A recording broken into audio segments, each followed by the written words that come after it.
I think once you've lived that much, you kind of have the wisdom to sit back and say, look, the only thing that matters is happiness.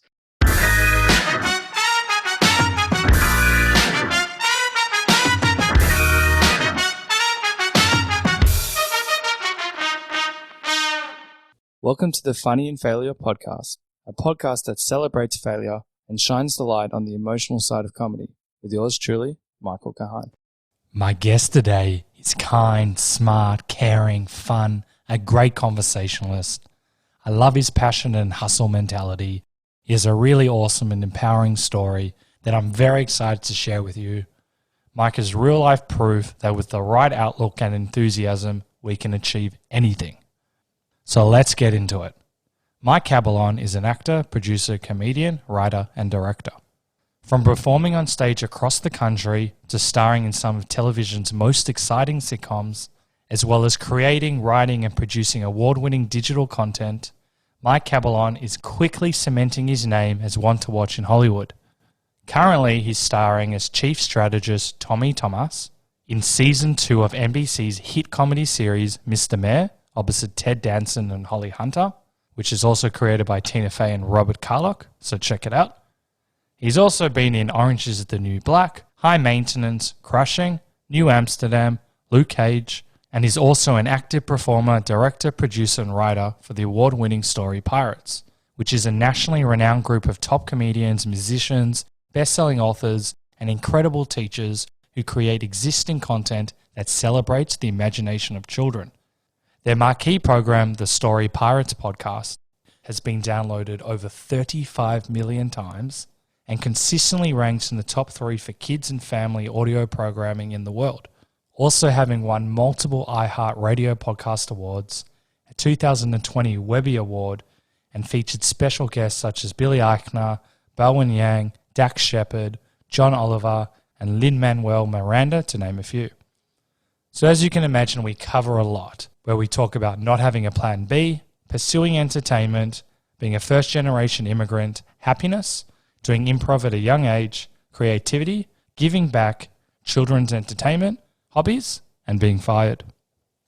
Before we get into this epic chat, if you'd like to keep up to date with the latest info regarding the podcast, follow Funny in Failure on Instagram and Facebook. I often post short clips and other cool stuff to keep you in the loop for upcoming and previous episodes. Also, if you'd like to follow me personally, I'm on Instagram and Twitter under Michael_Kahan. That's Kahan with a K. And lastly, the podcast comes out every week, 5 p.m. Mondays, Australian Eastern Standard Time. So don't forget to hit that subscribe button so you don't miss out on any other terrific episodes. I hope you enjoy. I heard you on another podcast and you have a very interesting relationship with your plan B when you were first starting up. You worked in advertising, I believe. Yeah. And then you had a bit of a mindset shift and you decided that you were going to go 100% on this career. And it resulted in you being fired in a few jobs. I'd love to know about your experience with that. Oh man. Okay. That's a great place to start. I went to school I went to college for advertising, and that was mostly self-imposed. I think a lot of Asian Americans can relate to having a parent who's like, no, you have to get a real job. You have to be a doctor or a lawyer. And I think I was really lucky in that my family was always like, look, as long as you're doing something that you love and you're supporting yourself, as long as you're not living at home, like that's fine. Do whatever you want. But for me, in my head, I was like, the chances of being successful in entertainment are so slim that I couldn't possibly like put myself in that position, So I was like, I'll get a real job. And I remember one of my professors in college was like, advertising is the toy department of business. If you can't have fun doing this, then you don't belong in business. And I was like, that makes sense to me. It is creative. I can do this. And then after I graduated, I moved to New York, and I was like, that's, Mad Men. There's all the advertising firms are in New York. I can get a job there. And that's also where like UCB is. So I can do comedy on nights and weekends because I still loved doing comedy. And then I did that for a long time and I hated it. I was so miserable every day. And one day I was in a class and I can't remember who the speaker was. I want to say it was Dave Ebert. Someone came into the class and they made this argument that was, I don't think applicable advice for everyone, but it was basically like, you hate your job. If you didn't hate your job, you wouldn't also still be here in this class trying to be an actor, right? So don't be afraid to quit your job, because I think once you don't have a job, then like you're like Maslow's hierarchy of needs kicks in, and you're like, oh, how am I going to get money? How am I going to pay for rent? You know, and for someone like me, like I don't have parents who can just pay my rent. You know, it's like, how am I going to feed myself? But he was like, look, you're like a young, educated person in America. Like you won't starve. You know what I mean? You're so many steps away from being out on the street. Like if it gets really bad, one of your friends will buy you a meal. You know what I mean? And Sure. so I was like, oh my gosh, that's right. Like if I really need a job, I'll just walk into Starbucks and get a job. You know what I mean? And so that was my mindset, where I was like, oh, if I'm not happy, then why am I doing this? And that was when I quit advertising. And then I started taking, you know, your customer service jobs, your retail jobs. And I was like, if this doesn't work out, it's okay. I'll just move on to the next customer service job. It does not matter. And that really freed me up to like start auditioning every day. And that was how I ramped up into like getting an agent and booking commercials and booking smaller roles. So that was kind of the start of things. Yeah. I have 1,000 questions. Here we go. Very, very similar to me in that I was doing accounting. I hated it. And then I've decided to do this in screenwriting. Mm-hmm. But when you go from perhaps because I was the first one born in my family in Australia, and I think it's the same with you as well. Yeah. There is a lot of like ego and pride when you've like built up and you're working in these jobs, and then you go to, inverted commas, a lesser job. How did you deal with that side? I think I don't know about your family, but with me it was like I was the first one born here, but everyone kind of already has their own shit going on. Yeah. like my siblings are both older than me, and they both have kids, you know, and so it was not like I'm the golden hope for the whole family. It was not like you need to succeed or we all fail, you know what I mean? Because everyone already kind of had their lives and had their things going on. I was the first in the family to go to college, and I think that was already exciting enough. They're like, if you can graduate, that's kind of all we need, as long as we can say you graduated, you know? Yeah. So I think once I was, you know, open with my family about like, hey, I want to pursue this career, they were like, are you eating? If you're eating, that's all that matters. You know, I can't thank them enough for that kind of support, where it's just like, as long as you're doing okay, we can't be mad at you for not wanting to do advertising. If you're not happy, then, you know, like, don't do it. That's so rare. Like stereotypically, that's not that common when families immigrate to a new country. Yeah. I haven't heard in fact, you might be like one of the only people I've heard in this entire podcast say that. It's a very special type of mindset, valuing happiness, especially when everything's very new. And I know that you've spoken about your mum a lot and how you really credit her towards her success. How the hell did she have such a strong, like, forward-thinking mentality? Explain how she got there, because it is scary. There's a lot of fear, and we all live in like fear. And to kind of separate it and say, like, do you do the best you can? Very rare, very awesome. Tell me her secrets. I don't know. I think she just lived 1,000 lives. I think that for a lot of immigrants, you know, you come to America because, look, you don't move to another country unless like the opportunities are better, right? And so a lot of people who come to America, you know, their lives were worse wherever they came from. And so I think for a lot of immigrants that story of immigrating is sort of defined by struggle. And so inherently you want your kids to do better. Yep. And I think that my mom sort of like went over this threshold where it's like she had suffered so much and bounced back so many times that it was like, look, it doesn't matter. You know what I mean? I think again, this is not advice I would give to everyone, but I think I grew up with her telling me that like her mentality on money is like, it's just money. She had been in debt, you know, she had lived in a car, she had had 2 jobs, she'd been on welfare, but she had also had times where like she married a really rich guy. My mom's remarried a few times, you know, so she's kind of like been all over the map. And I think once you've lived that much, you kind of have the wisdom to sit back and say, you know, look, the only thing that matters is happiness. That's awesome. And I think that my older siblings kind of lived that too, where like they've just kind of been through so much. They're like, look, man, we're old enough to tell you that like, as long as you're happy, that's all we care about. Oh, I love that. That's so great. So when you were at college, were you thinking comedy? Because I know that you'd done improv at college, or was it at high school? Yeah, I had started doing improv in high school. And it's this weird thing where I feel like now when kids say they do improv in high school, it's because the high school has an improv team, but that wasn't really the case in the early 2000s. So for me, it was like I joined an improv team in the city of Las Vegas. It was me and like a bunch of adults. It was me and like 40-year-old accountants like learning how to that's so awesome. Yeah. Yeah. So I started doing improv really early, and I also went to a magnet high school, and my major in high school was TV production. So I learned how to, edit and shoot and write and do all that stuff. And so I was kind of like, this is my wheelhouse. This feels like I want to do this for a living. I don't necessarily know if I want to be behind the camera or in front of the camera, but this is fun. And so when I got to college, I was like, I already know how to do film major stuff, so I don't need to major in film. But my on-campus job was working in the digital media lab. And so like film students would come in and I would teach them how to use Final Cut. I would teach them how to edit. And so when they were like, I need someone in this film, I'd be like, well, I have improv experience. And so by the time I graduated college, I just done a bunch of student films. And then when I moved to New York, it was like, great. Well, now I can take UCB classes. Like now I can like learn from the pros. And so that was kind of the improv journey. That is amazing. How did you even know about improv? I only found out about improv after school. I never heard about it before, but as a child or a kid, or I don't know how old you are to do it. That's very interesting. Yeah. Well, I feel like one of the weird things about Las Vegas is I like to joke it's the only city in America where magician is a viable career option. It's like most other cities, it's like, oh, adults do adult things. They're, like doctors and lawyers and stuff. And like when you drive around Las Vegas, you see billboards for like ventriloquists and magicians, and you're like, well, I guess that's what adults can do, And so I always had a sense of like entertainment is a job. And I don't know that I specifically knew what improv was, but my high school did not have a theater program. Like we had a theater class, but it was very small. And one of the other students, like her mom was in that improv group, and she had done the improv stuff with her mom. And I think she saw me doing theater stuff in that class, and she was like, you're really good. Do you want to try this improv thing? And I was like, I'll try anything because I like doing this. And I fell in love with improv immediately, and I just kind of never looked back. That's very cool. Would it have been a little bit daunting when you're playing with much older people, or you didn't even care about that?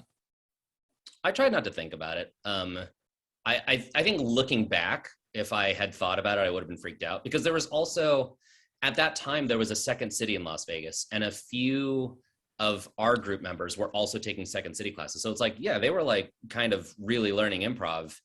But for me, it was just like, it was an extracurricular. It was like a thing I could do after school that like made me feel good.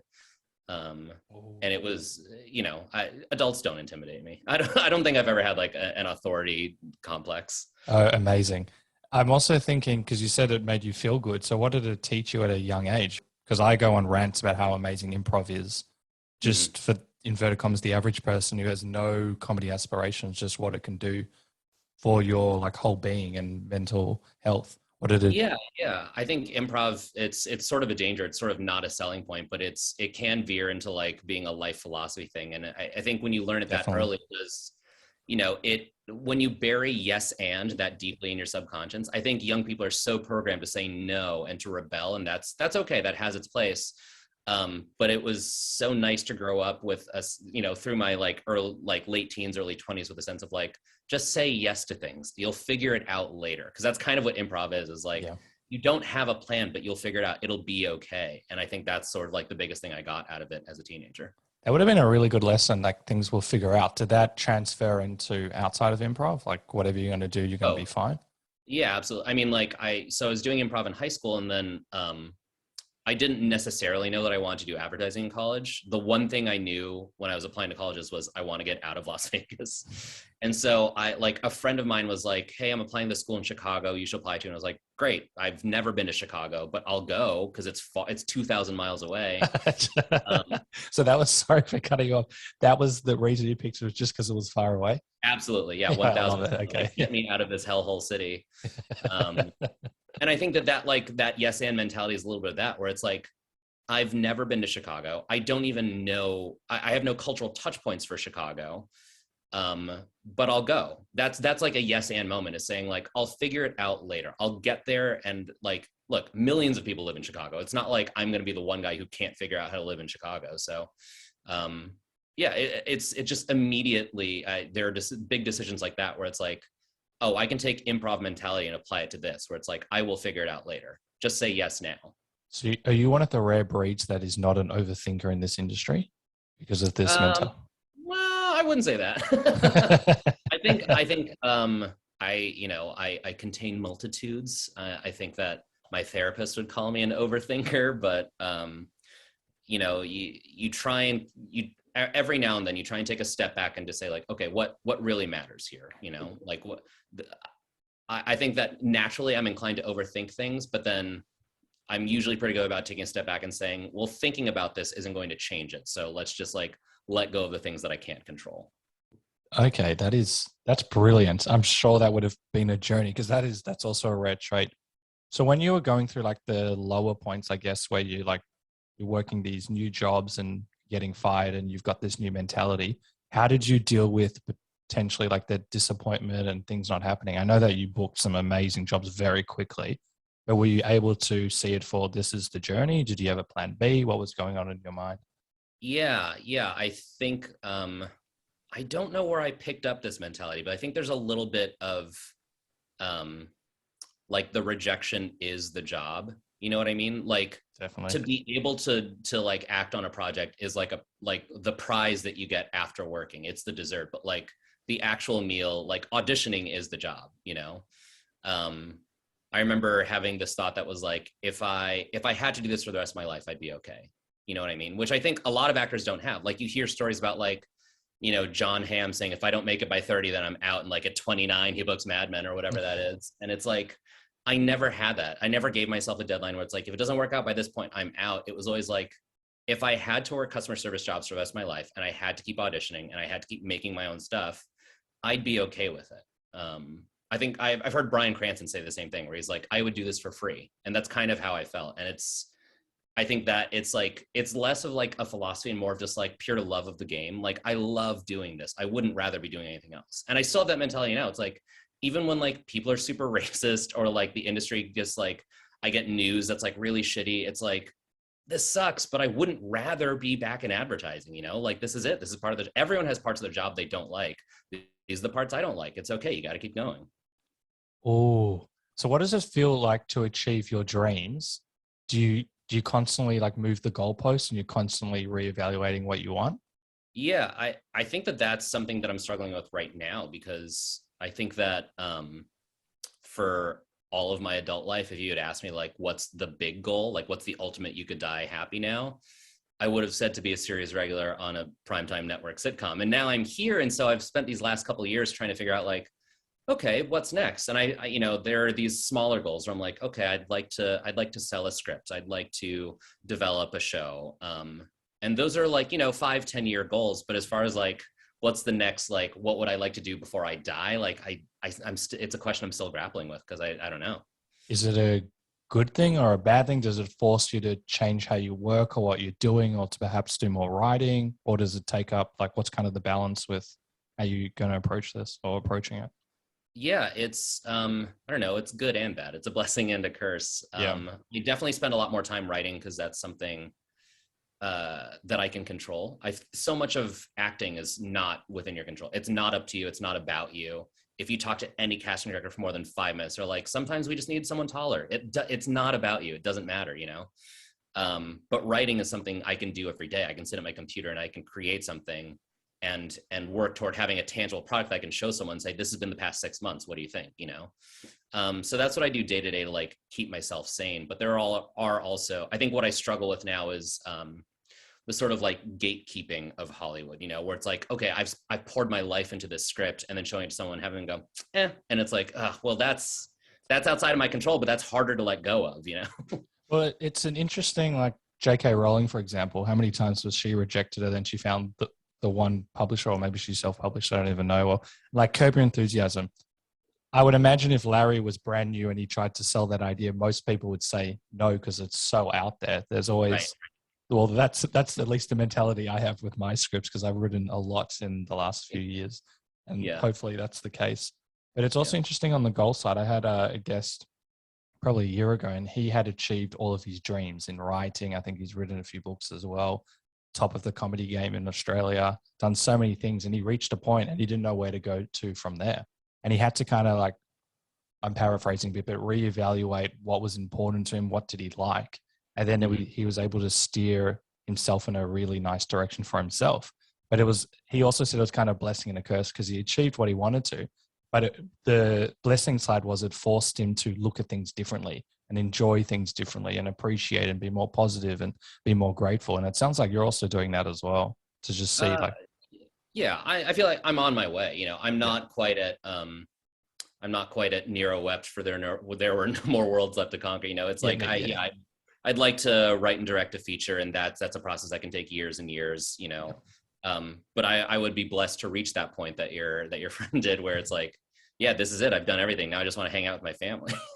I know it's more like the mentality side, because it is an interesting concept. We always talk about in society about it achieving the dreams and the goals, but we don't necessarily talk about the process from afterwards. So I found that mentality very unique.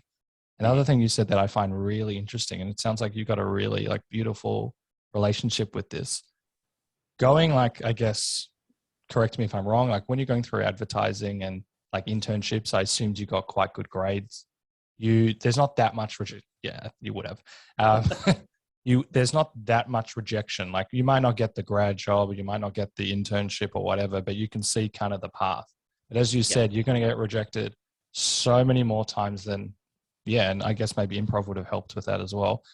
But was that a bit of how did you deal with that at the start? Because if you're being told that you're great, but you're too small, that could still be tough. Or did you understand from the start?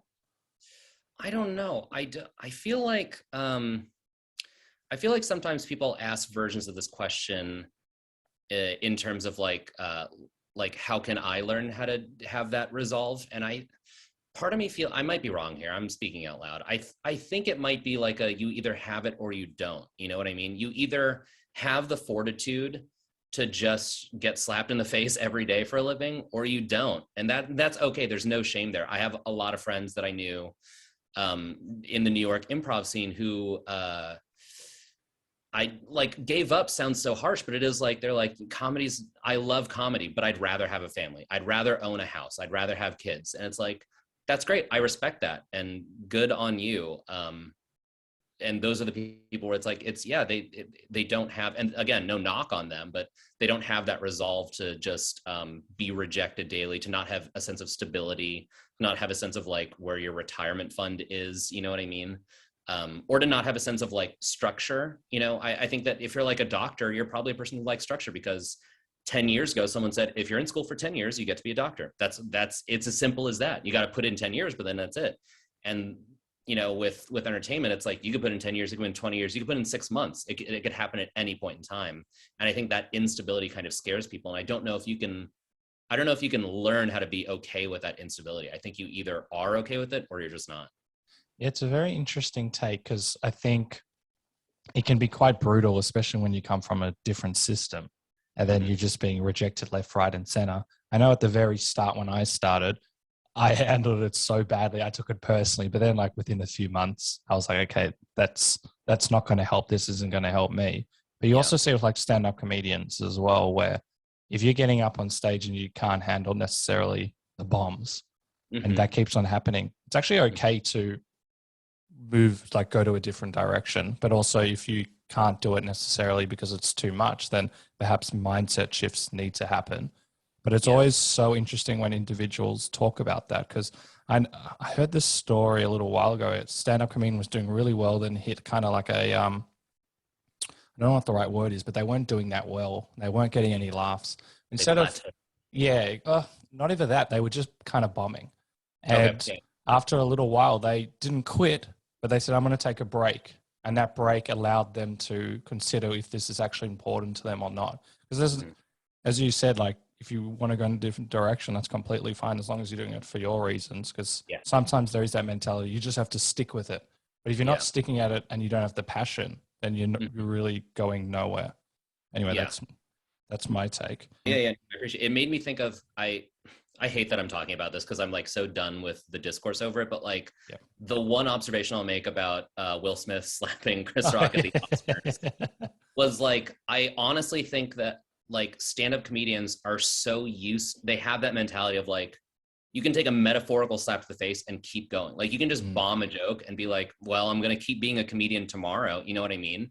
And I think that, again, I'm not making any statements about either of them, but just to Chris Rock's credit, like the showmanship of being able to just like take a slap and then power through the rest of that speech is like something that I think a non-comedian would not have done. Like, I think if it was, you know, Jessica Chastain up there and she got slapped, like, no knock on her specifically, but like, I don't know what she would have done. I don't know if she would have walked off stage, if she would have hit back. I don't think that anyone other than a stand-up comedian would have just calmly taken a breath and then kept going. You know what I mean? I agree 100%. That's why that's actually why I started this podcast, because of the resilience, and the ones that decide to go far.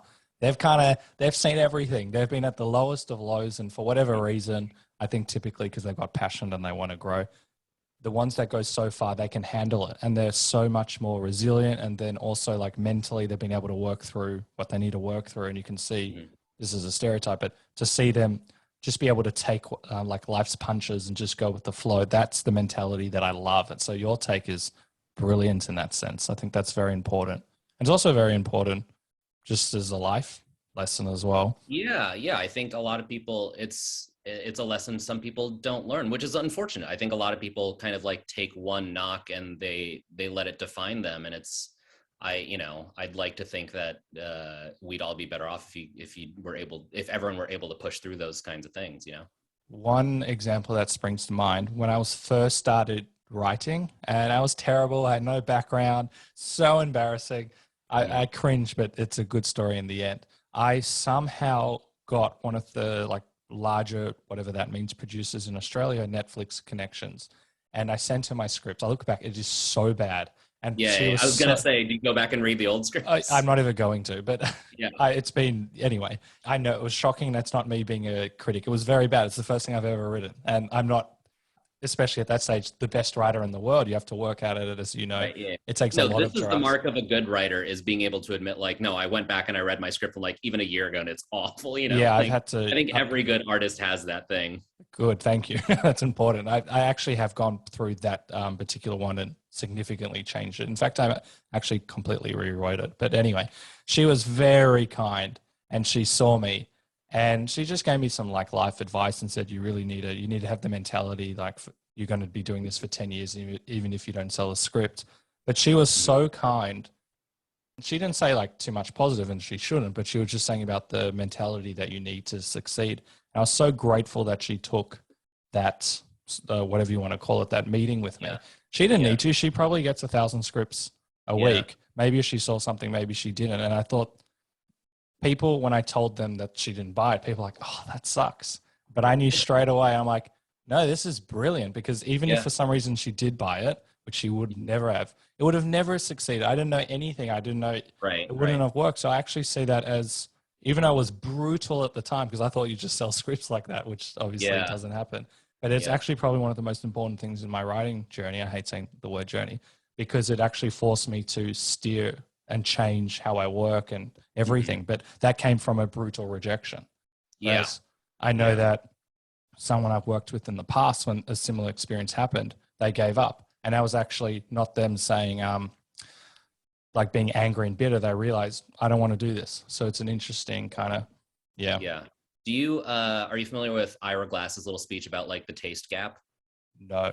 Oh, that's what that made me think of. There's this great little bit that you can listen to online. And Ira Glass, it's really old. It has to be like 10 or 15 years old now, but he has this little quote where he's like, as an artist, when you're first starting out, what you have is great taste. That's what got you in the game. You know what you like, you know what's good, you know what's bad.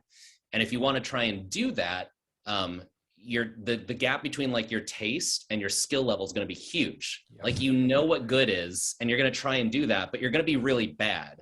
And you just have to keep getting better until like the gap between your taste and your skill level kind of like are on the same page. But you just have to know that like from like at the beginning of your career, it's going to be bad. You're just going to keep getting better and better until you match up with your own taste. It's also an interesting perspective, because I guess that kind of happened with you, where you were forced to, during school, work on your craft, whereas not many people would have had that foresight to do that. And you like editing and writing and directing and doing all of these things. So that would have really bridged the gap with you, and also kind of helped you with the rejection side as well. Yeah, I think so. I think about things like I started editing video when I was like 14 years old, and I haven't kept that up. I don't know the software now, like it would take me a while to edit a video, but I still have like an editor's mindset. Like I know when something should be over, you know what I mean? And I think that those are the sort of like skills that you can carry on when you've been doing something for that long. Well, improv as well. I don't know what format you did, but I did short format, and it's like cut, knowing when to cut as well. And for me, that's a very difficult lesson, because you think everything's gold when you're writing, for example, but knowing when to cut has actually been an amazing lesson for me. So I'm just thinking back, what I would think that improv would have given you at a young age was that you probably didn't care if you stuffed up as much. Yeah, I think that's accurate. I think that for, like I watch my nephews now, and like I think that for teenagers doing theater, like locking up is a big thing. Going like, I don't know the next line, what do I do? And improv definitely teaches you that thing of like, just keep going. You know what I mean? Like you'll get there. It'll come to you. One of my favorite. Have you ever seen The Play That Goes Wrong? No. This is getting embarrassing. No, it's all right. It's exhausting to watch, but it's a lot of fun. I mean, the core tenet of it is like, it's this theater company putting on a play and everything in the play goes wrong. And one of my favorite bits in it, because it feels so true to life, and I've been there, is one actor gets stuck in a dialogue loop where like, he can't remember the next line. So he says the line that cues other actors to say the line that they just said. So they do the same like 5 lines of dialogue over and over. And they're all looking at him like, please say the right next line, because if you say this other line, we have to do this again. And it just gets worse and worse. And it's like, I feel like that like improv kind of gets you out of that, because you can at least do something a little bit different that will break you out of that loop. You know what I mean? Yeah, it's also allows you to be more like present. Well, you have to be present. If you're not present, then you're going to fail or struggle or whatever it is. It got me out of my comfort zone. And, we spoke about yes and, but it really forced me to listen and look at someone and read their body cues. Because if you don't, it's not going to work. Yeah, that's another like just sort of like big life philosophy thing that I think improv teaches you is like, be present. I think a lot of times just conversationally, if you're at a cocktail party, when people say, oh, you're so funny, like all you're really doing, at least for me, is just like, being present. If you're present enough to just like make an observation about what was just said, people are like, oh my gosh, you're so witty. And it's like, all I'm doing is listening. That's all it is. A lot of people don't listen. They're thinking about what their next line is, That's a cheat in the system. So you don't need to be funny. You just need to listen. That's a life hack, everyone. You heard it here first. Yeah, it's an exclusive. I also heard this story. I think it relates well. When you were first starting out, I think you're acting and you're working on a show, and the showrunner and the creator said that he asked you to throw away your lines, which I still don't know what that means. Yeah. I'd love to hear your side, and then we'll talk about why I bring it up in a sec. Oh gosh. Okay. It was, I don't know why I would try and be secretive about this. I can just say what it was. It was, it was on Crashing. I was working on Crashing. That's Pete Holmes' show on HBO. And I was terrified. I was very green, and the show is based on Pete's life. And so, in between takes, he kind of leaned over. He's like, hey, you're doing a great job. The character you're playing is based on like someone I actually know. So, I don't want to change your performance too much. He was very kind. He was very gracious about it. He goes like, but if you could just throw this one line away, like, just throw it away. And he was like, I don't want to give you a line read. And the whole time I'm hitting him like, what does throwing away mean? No, please give me a line read, because I don't know what you're talking about. But like, you don't want to open your mouth and say something that's going to make you look even greener than you are. You know what I mean? I like earlier that day, I remember going to like a crafty table, and they're like, because there were a lot of background actors in that scene. They're like, this is for SAG only. And I was like, I'm SAG, and I definitely was not, but I just like wanted the food on that table. So like my imposter syndrome was at an all-time high at this moment. And I'm like, don't say anything that'll make you sound like an idiot. So just like, okay, got it. And I gave that line so much stress. So if you're listening and you don't know what throwing a line away is, it means to deliver the line as if it does not matter. Just throw the line away. Just don't give it any weight. Say it like it's an afterthought, and I was giving so much stress to that line. I was like doing the literal opposite of throwing the line away. I was like, surely if he's telling me to do something with this line, it means I should do something with it. So I was like really giving it some mustard, and like in retrospect, if I play that memory back in my head, I can see the disappointment on Beatles' face. Because I just was not doing what he asked for, and it's embarrassing. Like I go back and I watch that performance, I'm like, I could have done 1,000 things differently, and I'm so thankful I have a career after that job. I love that you bring that up because we've heard so many stories like that, and don't worry, you only spoke highly of him.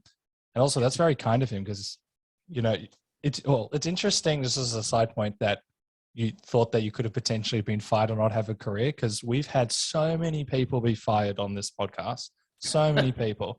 And they thought like the one mistake was the end of their career.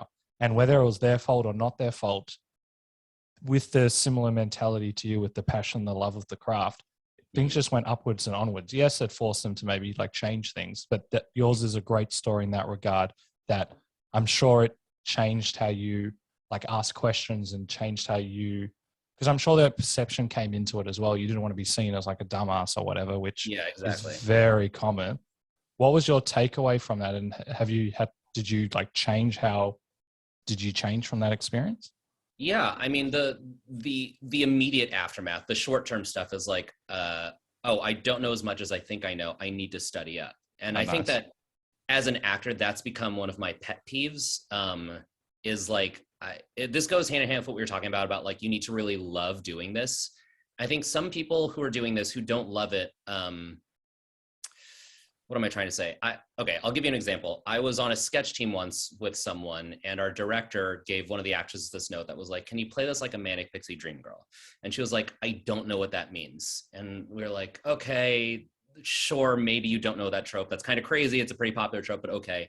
Can you play it like Zooey Deschanel? And she was like, I don't know who that is. And this was like at the height of New Girl. And it was like, okay, she's very popular. I don't know how you don't know this, but okay, can you at least go home and watch one episode of New Girl, the most popular sitcom on television right now, and come back next week with that energy? And then she came back next week and she hadn't watched the episode and still didn't know what the director was asking for. And I think that's become one of my pet peeves, is like, you should be fluent in the language. Do you know what I mean? Like, if I'm directing a scene, I'm like, play this like Al Pacino, or if I say play it like Will Arnett, like maybe if you don't know that one person, that's okay, but you should have some sort of sense of the landscape. We should have some similar touch points, you know what I mean? And so that incident on Crashing, that was like, for me, a moment where it's like, oh, throw the line away is a very easy thing to know. You should know that kind of thing. So in the short term, it was like, I need to go home. I need to study up. And then in the long term, the way that I think that experience affected me was like, being a bigger advocate for what I need to do my job as an actor, which is scary, like as just a young actor, but I think also in America, it's colored a little bit by being non-white, by being a person of color, because I think every non-white actor, every non-white person in any industry knows that like stepping just a little bit outside the line, you're sticking your neck out more than a white person would. You know what I mean? So if I become an Asian actor who asks for one thing that a white actor is not asking for, I risk becoming a difficult actor. And I risk now the producers or whoever might think, oh, I don't want to work with another Asian actor because they're always going to demand this thing. You know what I mean? So you always try and like make yourself as small as possible, because you're like, I don't want to cause any ripples. I don't want to rock the boat. And I think that experience is a little bit like, well, sometimes it's necessary. Sometimes you just need to ask, hey, I don't know what that note means. Or, you know, now in my job, it turns into like, hey, can we adjust this costume a little bit? Or can we adjust this line a little bit, because it's not working for me. I can't do my job if I don't have what I need to do that job. So I'd like to think that over time, because of that experience and because of other experiences, I've become better at like advocating for my own needs. That is epic to hear. And it's so important as well, because you're there to perform a job. And if you can't do it, then you're not helping anybody. But I'm sure it would have been very like daunting and scary at the same time. And also just in the best of times, to put a hand up and ask for something can be scary because also of the perception. So do you feel more comfortable now, like putting your hand up and asking, which everyone should? It's crazy that it's like that difficult actor thing. I understand why it's there, but it's crazy how there's that game of where we feel we can't do it. And I understand that it's very complicated and all of that stuff, but it's a shame that we even have to have that like thought. We should just be able to say what we need. Well, in a loving, compassionate way. Not like I want an extra trailer, obviously. Right. Yeah. I'm not asking for, like you said, a double wide or anything. But I think that's like, if you're listening to this, even if you're not in the industry, just like, don't be afraid to advocate for what you need, especially if if it helps you do your job. If you need a better chair so you can work longer hours, like ask for the better chair. You know what I mean? So, yeah. And now, is it easier for you to do that? Oops. Yeah, it's a journey. It's a struggle. It's not a binary. It's not like I'm good now and I was bad before. You try and be a little bit better with every job. And I'd like to think I definitely am better now than I was when I shot Crashing. But it's still a journey. There's still things where you're like, I'm a little afraid to ask for this. And, I'm always trying to learn how to do it better. When you are having those thoughts, how do you actually approach it? Do you have people that you can speak to, or does it depend on the actual job or like the PA or whoever you talk to? Or yeah, it depends on the nature of the thing. Usually I try and go to the person who can fix that, so on a TV or a movie set, there are departments. And so if it's a wardrobe thing, I'll just go to the costume designer. I won't go to a producer and say like, hey, I'm having a problem with wardrobe. It's like, take it directly to that person.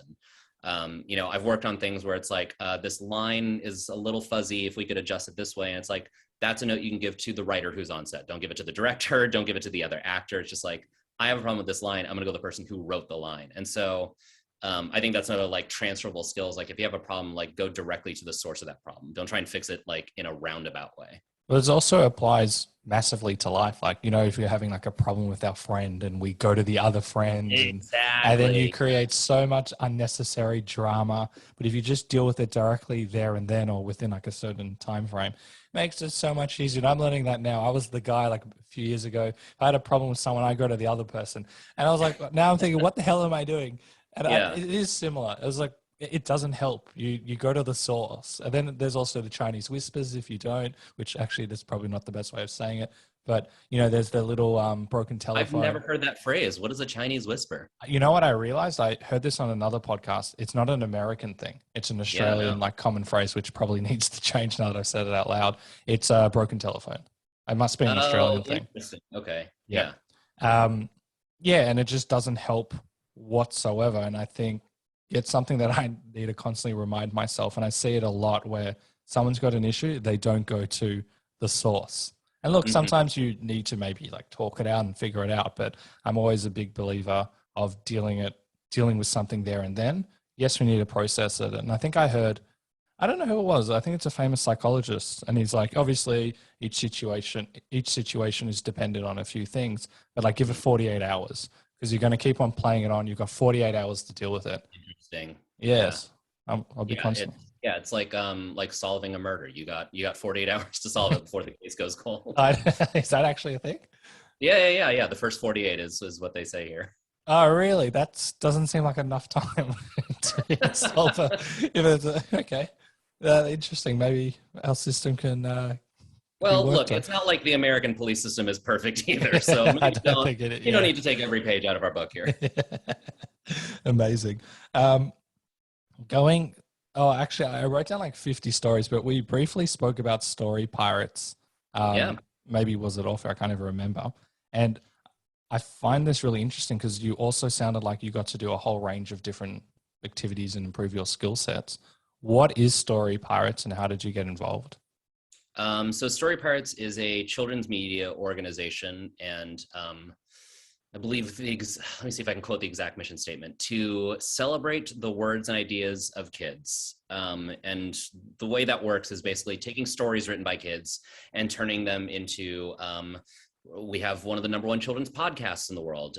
There are a bunch of books that we have, a bunch of albums. You can see live shows. There's a lot of online programming since the pandemic started. Oh, wow. And so that's the short version, but it's this amazing organization that to me, I truly believe is like fundamentally changing children's entertainment. Children's entertainment has always been top down, adults saying, here's what we want you to watch. And this is asking kids, well, what do you want to watch? Great, we'll do that. So it's taking the skills of professional comedians and musicians and singers and actors, and taking stories that kids wrote and doing it justice, really taking the author's intent and making it into something entertaining for everyone. I love your passion. And I also heard, I don't know if it was an interview or another podcast, but you said that, I wrote it down, that it felt so good that you were giving back and it made you feel really awesome as well.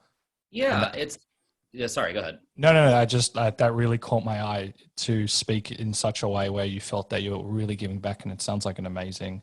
Yeah, it feels like giving back in a specific way. I think that every human has that innate desire to, volunteer in an animal shelter or a homeless shelter, to do something charitable. And it's a blessing when you get to do something that's specific to your skill set. So, if you were still an accountant, you might volunteer a few accounting hours at a women's shelter or something. And this is like, well, no, I'm an actor and a comedian and a writer and a director. So these are things I can offer back to, arts and children's education.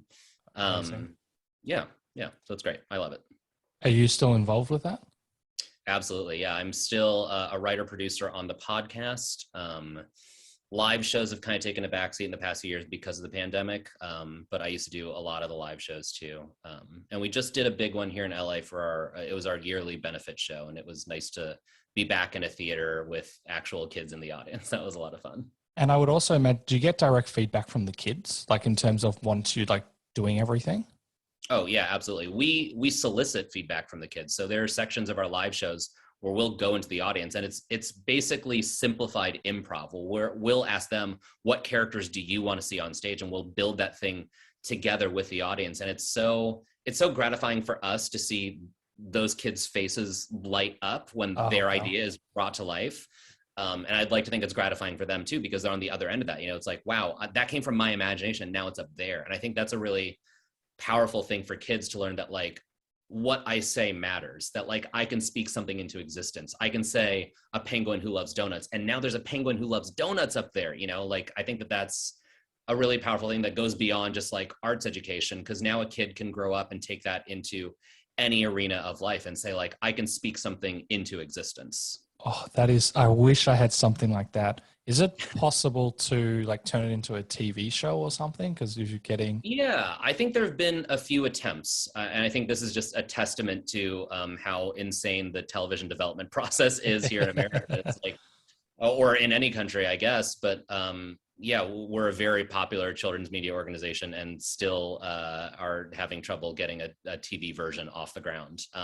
There is a self-produced TV version that we do right now that airs on public access channels in a few cities here, and we'll put it on the internet. But as far as a major studio production, I think that's still something that we're working on. Oh, I'd love you to be involved in that, and for you to be able to to be able to recite that mission statement is brilliant.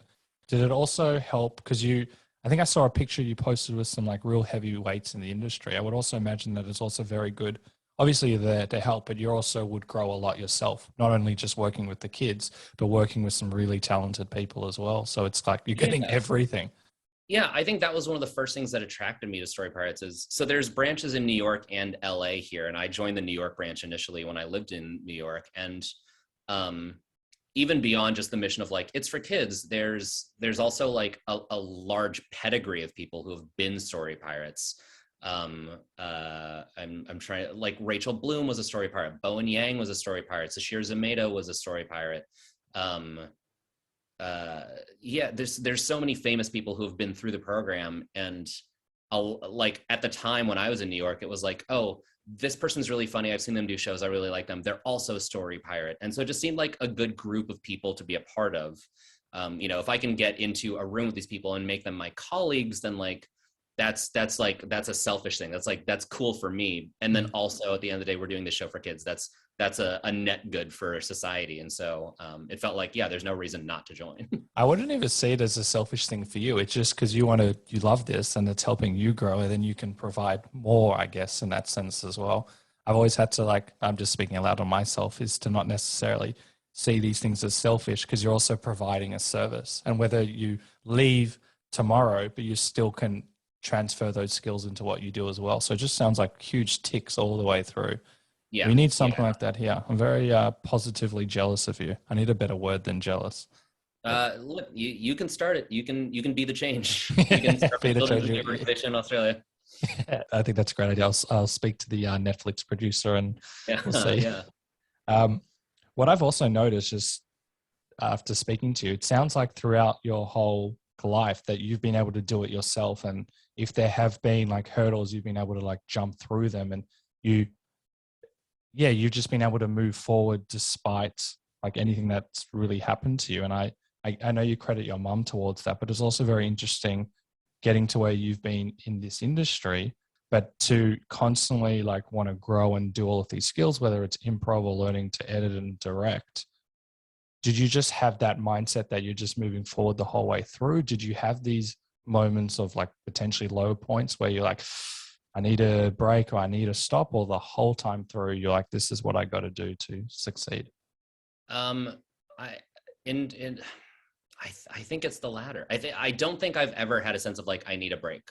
I think that I don't think this is a positive. I think I have like a particular strain of neurosis that is like, it's like, if a shark stops swimming, they'll die. It's like, if I stop swimming, I will die. If I'm not doing something, I feel disengaged. I feel disconnected from my own body. I think there's some people who are really good at taking vacations and I'm just not. And maybe that's something that I inherited from like immigrant mentality, is like so many immigrants, like there is no such thing as vacationing. You know what I mean? Like you own a laundromat or whatever, and you work 365 days a year. And as opposed to some people who grow up and it's like, oh yeah, we summer in the Hamptons. And it's like, that's like so far and away from how I grew up. And so I think I just have it in my DNA to always be working towards something new. If I'm relaxing, I feel bad about myself, which is not healthy. I don't recommend that, but I think that's part of me. Are you able to like play and have fun? And I know everything you do is play and fun, but outside of the craft, pardon me, because I heard a really interesting take that you said about hobbies, and that you mentioned that you have to have hobbies and interests outside of your career. It's really easy to let the hustle of being an actor become your entire identity. This will quickly make you into a boring person, and all of your friends will find you very annoying.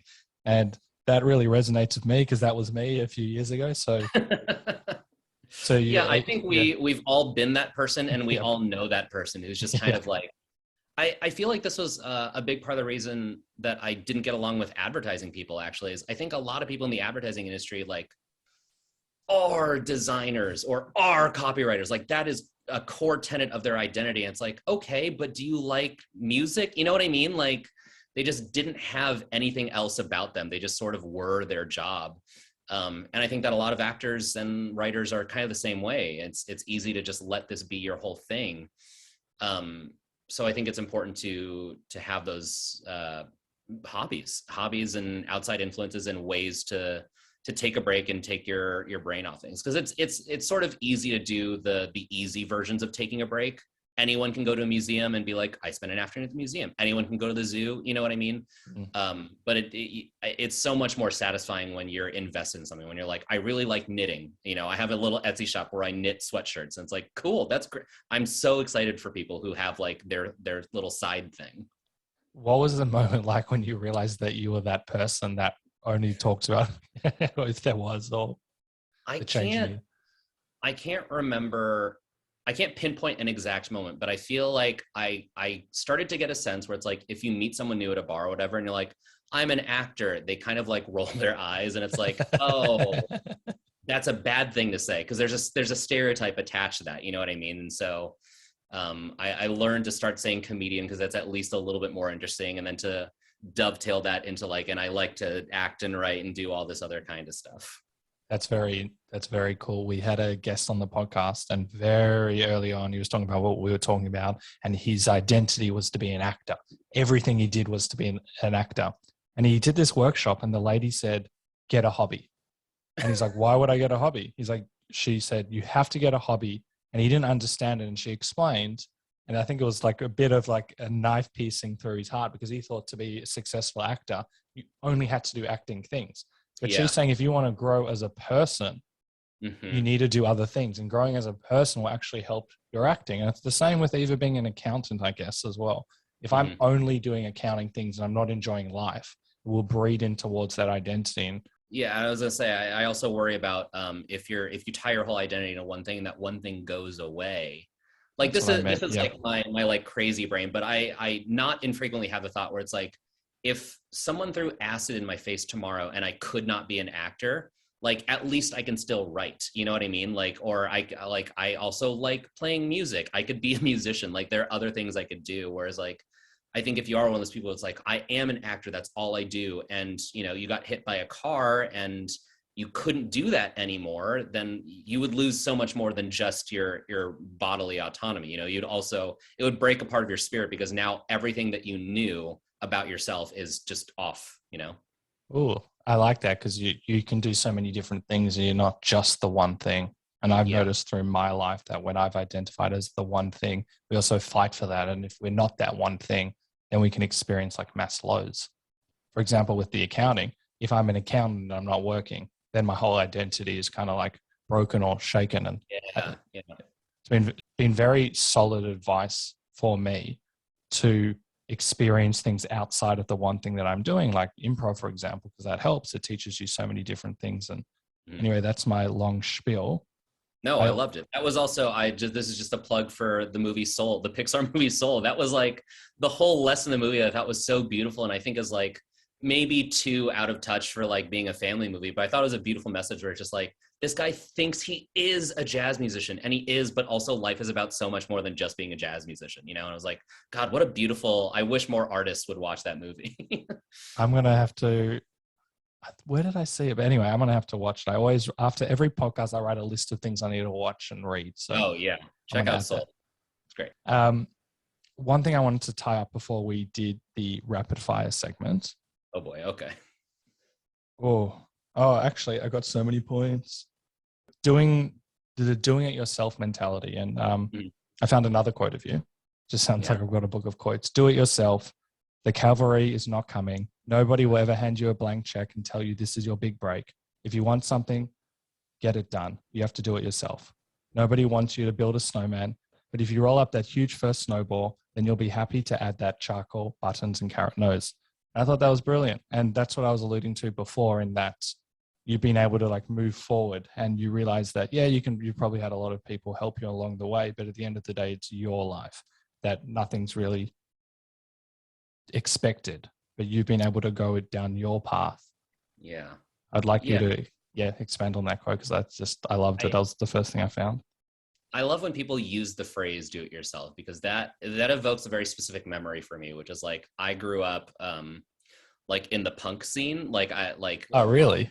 And you know, like hardcore bands and stuff, and like that DIY mentality is such a part of that, because punk bands are so accustomed to like, we're printing our own t-shirts, you know, like we're going to scrape together enough money to buy a van, we're going to do our own tour because we don't have a booking manager, you know what I mean? It's so much of that scene is about doing things yourself. We don't have access to a studio, so we're just going to record this on like a fucking 8-track player in a garage, you know what I mean? Yep. And so that's where I learned like that DIY mentality, and like I think that's something I've always carried with myself. You know, there's within the UCB system, there were house teams, and a lot of people were so focused, myself included, on like getting into a house team. But at the end of the day, what that equates to is like looking for someone else's approval. You're looking for the artistic director of the theater to say, you're good enough to perform here. And I kind of hit a wall with UCB where I was like, if you're not going to put me on a house team, then I'm going to make my own stuff. And that was what led me, that opened so many more doors for me, is when I sat down with people who were like-minded and we wrote sketches ourselves and put them on the internet and submitted them to film festivals. Like that opened so many more doors than anything UCB has ever done for me. It's also amazing because I know that when people haven't been on house teams, they can be very bitter and give up and say, fuck improv, it's them, not me. But you actually went the other way. I'm sure you were furious with them or whatever was going on in your mind. Oh yeah, the bitterness doesn't go away. Yeah, no, I was definitely bitter, but I let it fuel me into doing it. It didn't make me quit. It made me work harder to prove them wrong. And that's also quite rare in a sense, because I've seen in No Judgment that when we get that no, or you're not good enough or whatever was said, to go the other way. You use that, as you said, to fuel you. And then to go even further, you met like-minded people so you can create. Like I think that's really awesome.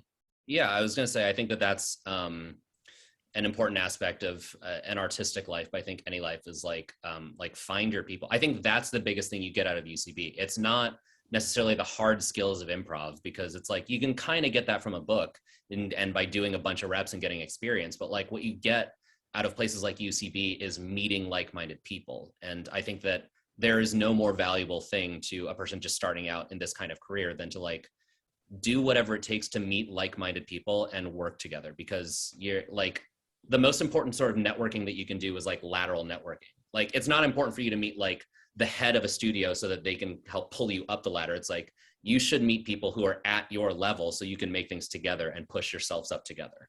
Oh, it's kind of like, I brought it up before and I don't remember it exactly, but I think Adam Sandler and a few of his buddies used to live together.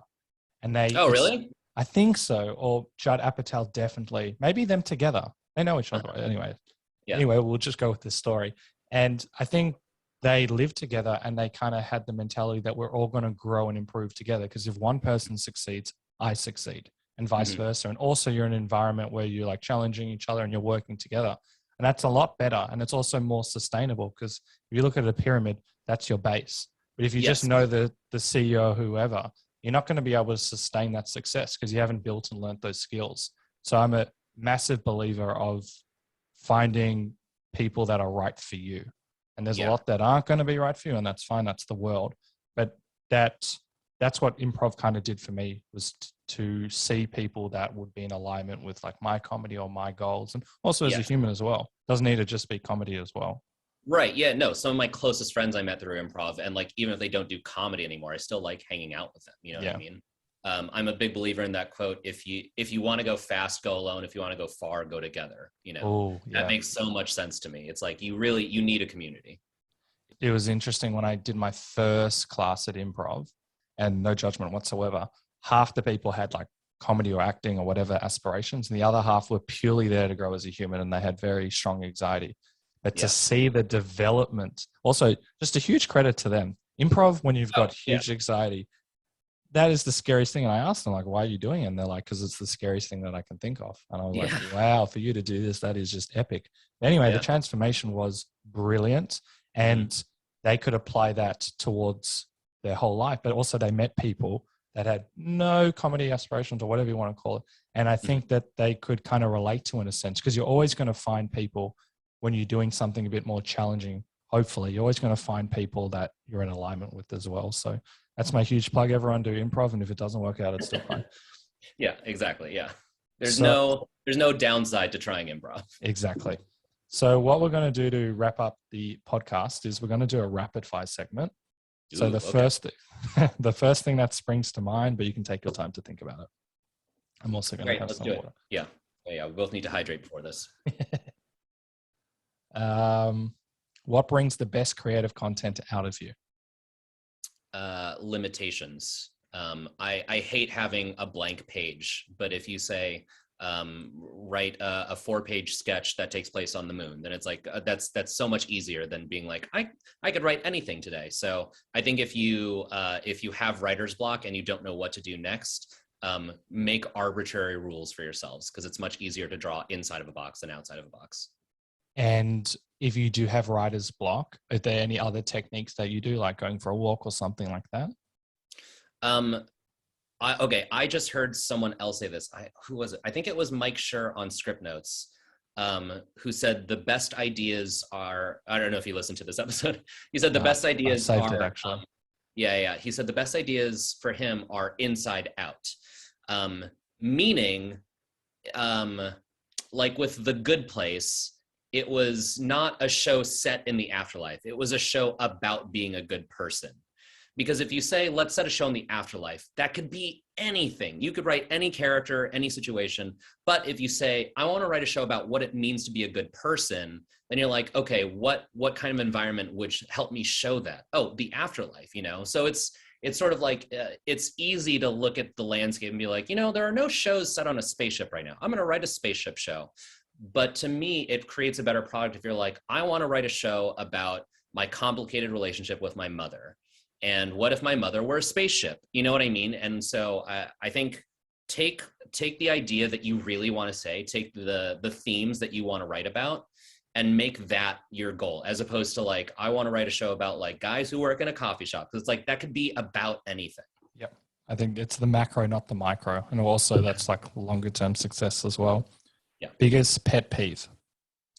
I already covered people who or actors who don't speak the language. I think I can expand that to people who are intentionally culturally unaware. I think there's some people, a friend of mine just tweeted that she took a class with someone who did not know who Kim Kardashian was. And that to me is so like offensive. It's like, I'm not saying you have to, I don't like Kim Kardashian, but I know who she is. You know, I think if you're a person who's like, I don't know what Game of Thrones is, it's like, what high castle do you get to live in where you've never seen a billboard for Game of Thrones? You know what I mean? Like, if you're not engaging with society, I have no time for you. Oh, I love that. We're going to plug that. Who are your role models? Oh gosh. The early ones are my family. They really, you know, I've talked a lot about them, but they really set an example for me on just like prioritize being happy. And I'm very thankful for that. I mean, currently it's Tina Fey and Robert Carlock. I think that they are such multidisciplinary legends, Tina especially. You know, some people know her as a writer, some people know her as a performer, some people know her as a producer, and she can do all of it beautifully. And to be at work and watch her do that job, it's I mean, I already get a masterclass acting with Ted Danson, Holly Hunter, because it's like, these are little award winners, and getting to watch how they perform will help inform how I want to live my professional life moving forward. But moving beyond acting and watching how Tina Fey and Robert Carlock run a show, I'm like, that's what I want to do. That's my goal. I mean, maybe this is me discovering it now. That's my, you know, like big goal is like, I want to have that career in 40 years. That's so positively jealous. We'll think of the better word. That's amazing when you can learn from people that you love. What was the moment like when you first booked Mr. Mayor? Insane. I got the call when I was at the garden center at Lowe's, which is a hardware store, and I was buying a plant for my house because one had just died. I was terrible at taking care of plants. And most people are. Yeah, and I got the call from my team. And it was insane. It did not feel real. My thought process going into, I think I mentioned this earlier, going into the audition was like, I won't book this, but the experience will have been fun. Because I knew that they had been casting the role for a long time. I had friends who went in for the role months before I did. And so I was like, they don't know what they want. So if they don't know what they want, it's not going to be me. So I just, you know, I really kind of like let go of the audition process. It's like, I'll have fun doing it, and that'll be it. And so when I got the call, I was like, someone's made a mistake. You know, it felt very surreal. But I was out of my mind at a Lowe's in Burbank, California. That's so great. And also letting go of the expectations and just being true to yourself in the sense of you got nothing to lose, and then it obviously paid big for you. Yeah. I think that's like very specific audition advice for other actors is like, let go of it. Don't be precious about it because again, auditioning is the job. You should be doing this a lot. And so you can't be precious about any single one. You know, if you're a factory worker and you're worried about every single thing coming off the line, you go crazy because you're making 1 million widgets per hour. So it's like, you just have to be okay with whatever is going to happen in the room and then let it go as soon as you walk out of the room. And this might be hard, but what's been your favorite moment on the show? Oh man, favorite moment on the show. There are so many that jump out. I mean, like day one is one that I think of a lot because we did a table read before we shot the pilot, and I was so nervous. It was going to be my first time meeting everyone, Ted Danson is just so disarmingly nice. Like immediately, my fears went out the window. He made me feel so welcome and so comfortable right off the bat. And I was like, oh, I can do this job. I can exhale. You know what I mean? There's no sense of like, okay, be cool around him because he was cool around me, you know? Yep. So day one, I think is the first thing that pops out. Yeah. I love it when you hear stories of like number one on the call sheet being like a normal, nice person. It also would bleed into the morale and team unity in a sense, and also bring out your creativity. Yeah. And the moment when you realize that you're going to season 2, because it's very, just as a side point for those that might not know, you can book the job and it might never go ahead, or it might be cancelled, or it's not guaranteed, especially season 1, but then go to season 2. That's rare and awesome. Yeah, that felt good. It was also nice because when I booked the job, this added to my mind being crazy. Was a lot of people book pilots and they don't know if they're even going to get a full season. You usually just book the pilot and then you hope it's good enough. They're like, great, we'll take 10 episodes of this. But this went straight to series. So I was like, oh my God, not only do I have a job for the next few months. You know what I mean? Like I can go quit my day job. This is like life-changing. So that was big. And then, like you said, to get season 2 was like, great. I don't have to look for my next job. Like I can kind of keep doing this. And that's why I'm hoping that people watch this one so I can keep doing it for more and more years. Everyone get on it. And also, I believe that your character is evolving, and I think you've got more character development. That would also be pretty exciting. Like, one thing to have like the job and working with these heavyweights, but also to see your character expand and grow. That would also be very exciting. Yeah, definitely. It's a growth that I'm proud of, weirdly, even though I didn't write the character. You know, the character is a big part of me, and it's nice to see a positive change. You know, I can't imagine someone turning into a villain, because I think Tommy kind of starts as like the meanest one in the office, and his growth path has turned him into like he's still the meanest one in the office, but at least he's getting nicer and friendlier and more aligned with his coworkers, and that's been a lot of fun to play this season. That's amazing. I've got so many questions. We'll do a few more. Biggest regret? Ooh, biggest regret. Oh gosh, it sounds so cheesy to be like, I don't live with regrets, but it's so hard to think of one specifically, because I wish I were bilingual. I remember being a kid and my mom being like, she would sit me down. She'd be like, look, you speak English at school. I speak English at work. I'm not going to teach you Tagalog. And I was like, less homework for me. I'm a kid. Got it. Cool. But I miss it now. It's such a useful skill to know 2 languages. And I really wish I did, for so many reasons, for reasons of like being able to book roles, for reasons of being able to just communicate in the world, for reasons of feeling connected to my own heritage. So I think if I could go back, I would tell my little kid self, just suck it up and learn Tagalog. Do your siblings speak it? Yes, I think they're pretty bad at it, because they were both born in the Philippines, but they moved here when they were kids. So I think they're like out of practice, because they're, very Americanized, and they don't speak it to their kids. I think they understand when like my mom speaks to them, but they're very, like, even listening to them try and speak it back, I'm like, I don't know what you're saying, but I can tell like the rhythm of it is off. I can tell you're speaking broken Tagalog, Well, would you consider relearning it or learning it? I've tried. I took a lesson over the pandemic, and that's right. Yeah, it was fun. It's helpful. But unless you're practicing every day, it goes out the window. It's another reason I wish I would have learned as a kid, because when you're a kid, your brain is just so much more malleable. It's like, yeah. It doesn't stick now.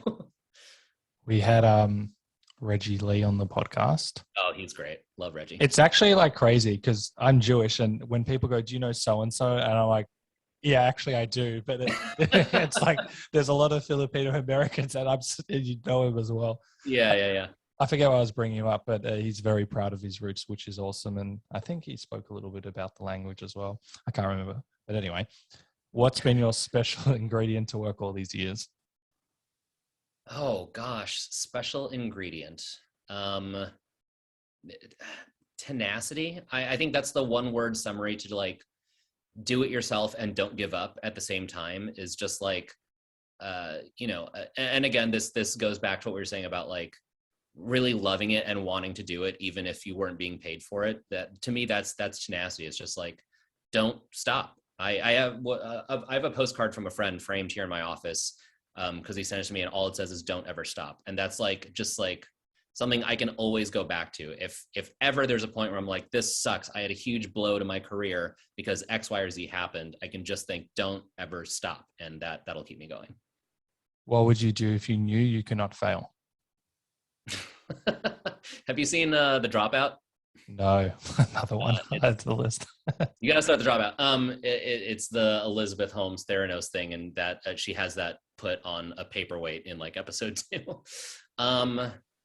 What would I do? I would make a gigantic studio feature film. That's something I want to do, period. But it's scary because if you do fail, especially as a person of color, if you do fail, it's sort of the Margaret Cho All-American Girl thing, where it's like, well, then I might fuck it up for the next 20 years, the next 20 years of Asians who want to make a studio film, And I think I'm a little safer from that now because we've had things like Crazy Rich Asians and Everything Everywhere All at Once just came out and it's so good. So I think Hollywood is learning to be a little bit better about that. But I just want a massive budget to play with and to tell a gigantic story for the big screen. If I knew it wasn't going to fail, just because so few of them exist. For so long, it was just Joy Luck Club.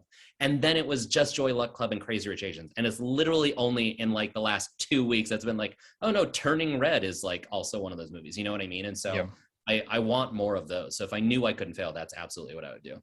Amazing. So what would you say to a person of color entering the industry? Is there any advice you'd like to give? Oh my God, there's literally so much advice I'd like to give that like sometimes I think about starting a podcast for it. Because I love listening to, like script notes and other, On Camera with Sam Jones. There's so many like cool Hollywood advice podcasts.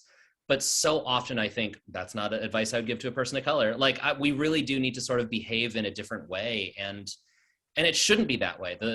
I've thought very legitimately about this podcast. And I think sort of what I would say if I had that podcast is like, I can give you advice now, but I hope that this advice becomes outdated. I hope that if you're listening to this a year from now, it's not relevant anymore because it should be changing. There is so much advice I would give to people of color starting in Hollywood, but I think what it would boil down to don't ever stop, like it's going to be hard and you just have to like make peace with that now that like it's going to suck and it's going to break your spirit and you're going to want to give up, but please don't, because there aren't enough of us. And if you give up, then that's one less person we have. I think I saw a video of you I can't remember the context, but it was about a 4 or 5 minute video about, I think a school reached out to you. Yeah. And one of the many points that you brought up was how it's important to see people on TV. Mm-hmm. And I think it's really interesting, or it's very important, because what we see on TV, we think that's kind of like what the world is. And that's obviously not true, because TV is very specific, especially shows and to whatever that show is. Mm-hmm. Could you expand on that if you know what I'm talking about? Because obviously better from you. Yeah, so that video was a friend of mine who taught, I can't remember how old the kids were, was like, can you just come talk about your job? And I couldn't make it. So I made a little video and then I ended up posting it online. But the crux of that video was like, if you take a children's movie like Finding Nemo, I've literally been at the aquarium and seen little kids point at a clownfish and go, oh, look, it's Nemo. So there is something in your, like deep down in your brain that's equating like, I saw a character on TV and now I see something that looks like it in real life. And now I have some baseline of empathy. I have empathy for this fish is basically what you're saying, right? I saw this fish in this film where this fish had wants and desires and flaws and weaknesses. I saw them as a character and not just as like a picture, right? And so if we can do that for fish, I think we can do that for people. And it's a very long-term solution. This is not going to solve any problems overnight, but I think if we can sort of get people used to seeing other faces in film and in television, it will at the very least normalize things. Because right now there are so many people in America who live with a sense of other, like I think a lot of people in America have this attitude of like, I'm not racist. I don't have a problem with Black people. I just don't want them anywhere near me. And that's like, to me, that's the same as being racist. You know what I mean? Yeah. And so it's like, well, if you can put trans faces and disabled faces and Asian faces and Latinx faces and Black faces in film and TV, over time, what it'll start to do is tell people, oh, that's a character I saw on TV that has wants and needs and flaws and weaknesses. And when I see a person in real life, now I'm going to see them as a person and not just as like a 2D picture of like an other. You know what I mean? Yeah, it humanizes people, and I think that's crucial. And also just diversity of people, and just different ways of thinking. Like back in the day, the old sitcom was the same thing 1,000 times, and it can give a warped perspective of what the world is, which is not true. But anyway, last few. If you could have any superhero power in the world, what would it be and why? Teleportation. Which one? Oh, teleportation. That was very quick. That was the quickest one we've ever had. I hate all forms of commuting. It's like, I like going for a drive, but if I have to drive to a place and it takes me longer than it needs to get there, I'm like, I would, more than flying, more than invisibility, more than strength, I just want to be able to get from point A to point B as fast as possible. Well, that sounds like the New Yorker and the Californian in you as well. Yeah, exactly. Yeah. We've answered half of these. Before we go, and before I ask how people can follow you and check out Mr. Mayor, what is the one question I should have asked you? Oh, that's good. What's the one question you should have asked me? Will you come back for another episode? And the answer to that is yes. Oh, yes. Yeah, we locked it in. Yeah, we've really we've started so many branches that we've just abandoned, and you just said we've gotten through half these questions, and like I could do this forever. This is so much fun. Oh, thank you. I appreciate it. That is very kind of you. So I know Mr. Mayor, is it out or is it coming out? It is out right now. I don't know how big where your listenership base all is. Around the world. Great. So in America, it is on NBC Tuesday nights. After Young Rock, 8:30, 7:30 Central. In other places, I would assume it is Hulu, Peacock. I know I've heard in Canada we're on CBC. I think in the UK we're on Sky. Check your local listings, I guess is the old line. But you should be able to watch it. Season 2 is happening right now. And hopefully if enough people watch it, we'll get a season 3. Everyone has to, because I'd love to get to season 3 as well. So before we go, how can people keep up to date with you and check out all the other cool things that you're doing?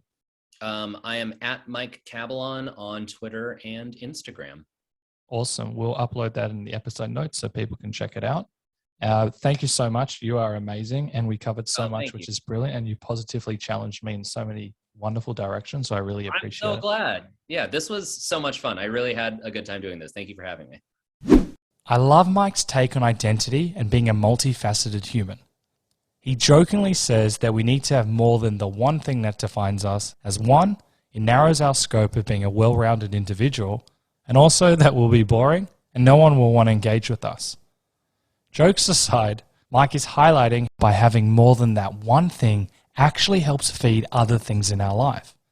By multitasking, we become more ranged in our ability and that different skill set, regardless if it's our chosen career.